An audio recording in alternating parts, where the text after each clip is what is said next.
Good morning. हम लोग पढ़ रहे थे इकाई 2 कृषि।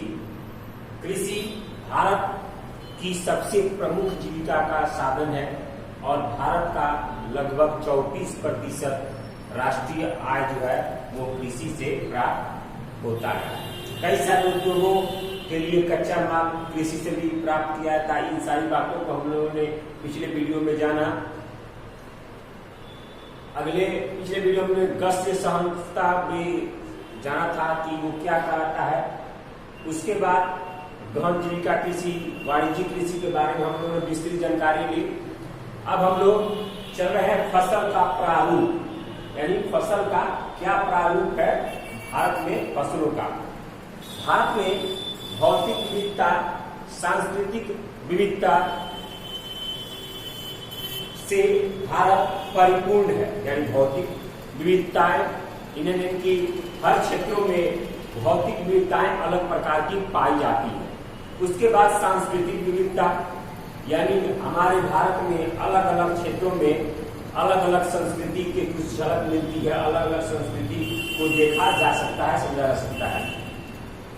यह विविधता यहाँ पर उपजाए गए फसलों की विविध प्रारूप और पद्धतियों से परिलक्षित होती है, दिखाई देती है।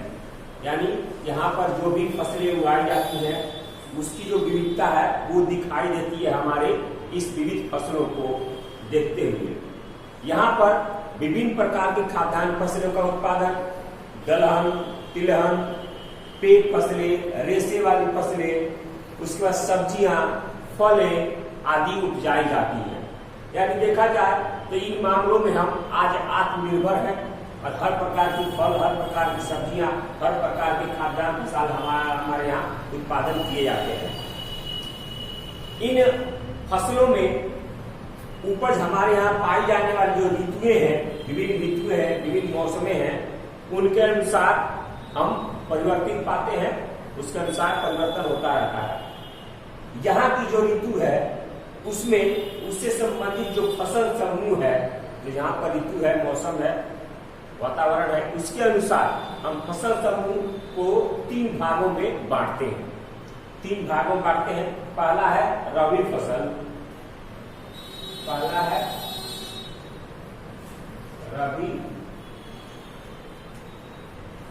फसल। रबी फसल इसमें ये रबी फसल, ये फसल आपको जाड़े के महीने में अक्टूबर के मध्य बोया जाता है।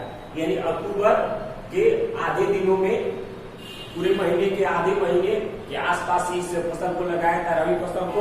और ग्रीष्म ऋतु यानी गर्मी के मौसम में अप्रैल से जून के बीच में इसको काट दिया जाता है, जिसमें आपको गेहूं आ सकता है। गेहूं ठंडी के दिनों में लगाया जाता है, ठंडे मौसम में लगाया जाता है अक्टूबर के बाद, और वो आपको अप्रैल महीने या मई महीने में उसको काट लिया जाता है। जौ है, चना है, मटर है, मसूर है, सरसों है आदि ये फसलें आपको रबी की फसलें कहलाती हैं। गेहूं, जौ, चना, मटर, सरसों, ये सारे आपको जो है वो आपको रबी फसल के रूप में आती है।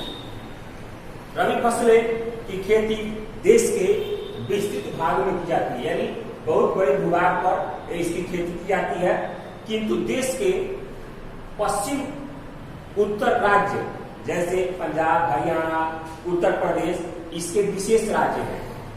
यानी देश के जो उत्तर पश्चिम राज्य हैं, पंजाब, हरियाणा, उत्तर प्रदेश, वो इस रबी फसल के लिए सबसे उपयुक्त क्षेत्र माने जाते हैं और उन क्षेत्रों में रबी की सबसे अधिक फसल उपजाई जाती है, सबसे अधिक फसल यहाँ पर लगाई जाती है।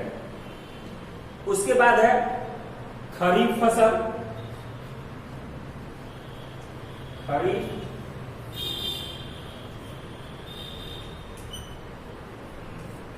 खरीफ फसल, खरीफ फसल आपको ये वर्षा ऋतु में बोई जाती है। वर्षा ऋतु यानी बारिश के मौसम में जून जुलाई के आसपास ये लगाई जाती है और ये आपको ठंडी के मौसम में यानी सितंबर या अक्टूबर के मध्य तक इसको काट ली जाती है। ये खरीफ फसल कहते हैं। इसमें आपको बहुत सारे हैं, मकई, ज्वार, बाजरा,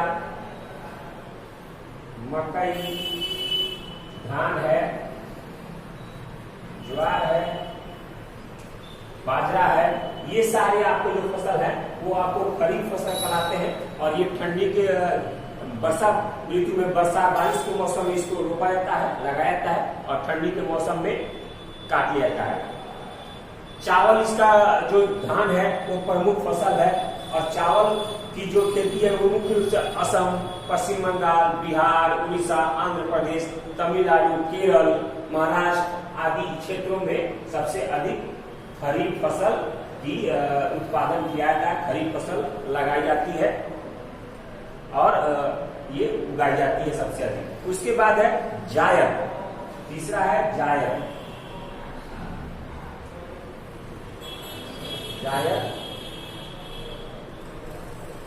फसल, ये जायद फसल आपको खरीफ और रबी के बीच यानी खरीफ फसल और रबी फसल के बीच में जो बचता है उस क्षेत्र में लगाया जाता है। यानी ग्रीष्म ऋतु में गर्मी के दिनों में इन फसलों को लगाया जाता है और उधर आपको ठंडी के पहले, वर्षा ऋतु के पहले आपको काट लिया जाता है। इसको हम जायद फसल बोलते हैं या गर्मा फसल भी इसको हम बोलते हैं, गर्मा फसल भी बोला जाता है।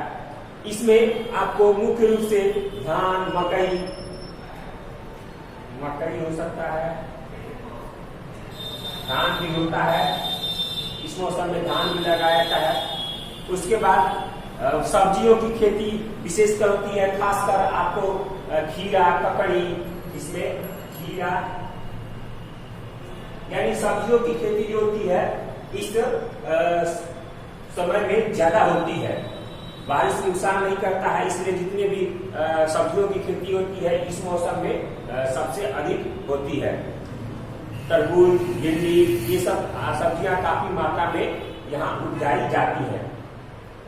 देश की दो बड़े कृषि क्षेत्रों में यहाँ की जो वर्षा ऋतु है वो बांटती है, यानी 100 सेंटीमीटर वर्षा ऋतु के आधार पर क्षेत्र को, जो वर्षा ऋतु है वो भारत के क्षेत्र को दो भागों में बांटती है और इसमें 100 से अधिक वर्षा वाले क्षेत्र में चावल, जबकि 100 से कम क्षेत्र वाले 100 सेंटीमीटर से कम वर्षा वाले क्षेत्र में गेहूं का उत्पादन सबसे अधिक होता है। यानी 100 सेंटीमीटर से अधिक वर्षा वाले क्षेत्रों में चावल का उत्पादन किया जाता है और 100 सेंटीमीटर से कम वर्षा वाले क्षेत्र में गेहूं का उत्पादन अधिक किया जाता है।